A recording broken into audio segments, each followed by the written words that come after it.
Genioglossus reflex responses to negative upper airway pressure are altered in people with tetraplegia and obstructive sleep apnea.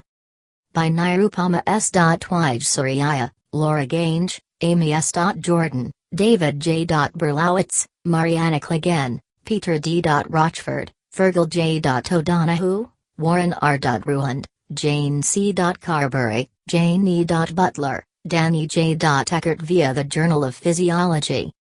The Journal of Physiology, EarlyView.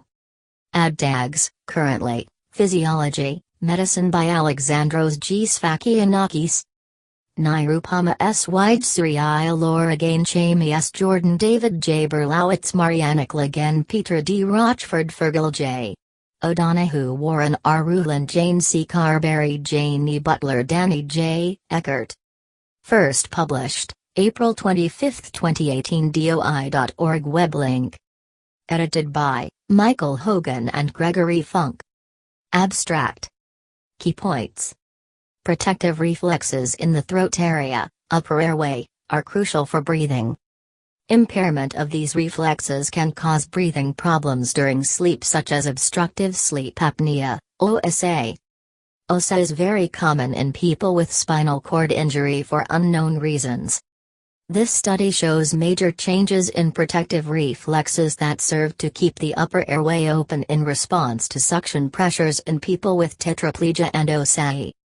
These results help us understand why OSA is so common in people with tetraplegia and provide new insight into how protective upper airway reflexes work more broadly. Abstract. More than 60% of people with tetraplegia have obstructive sleep apnea, OSA. However, the specific causes are unknown. Genioglossus, the largest upper airway dilator muscle, is important in maintaining upper airway patency. Impaired genioglossus muscle function following spinal cord injury may contribute to OSA. This study aimed to determine if genioglossus reflex responses to negative upper airway pressure are altered in people with OSA and tetraplegia compared to non-neurologically impaired able-bodied individuals with OSA. Genioglossus reflex response is measured via intramuscular electrodes to 60 brief, 250 ms, pulses of negative upper airway pressure, -15 cmH2O at the mask. Were compared between 13 participants, 2 females, with tetraplegia plus OSA and 9 able-bodied controls, 2 females, matched for age and OSA severity. The initial short latency excitatory reflex response was absent in 613 people with tetraplegia and 19 controls. Genioglossus reflex inhibition in the absence of excitation was observed in 3 people with tetraplegia and none of the controls.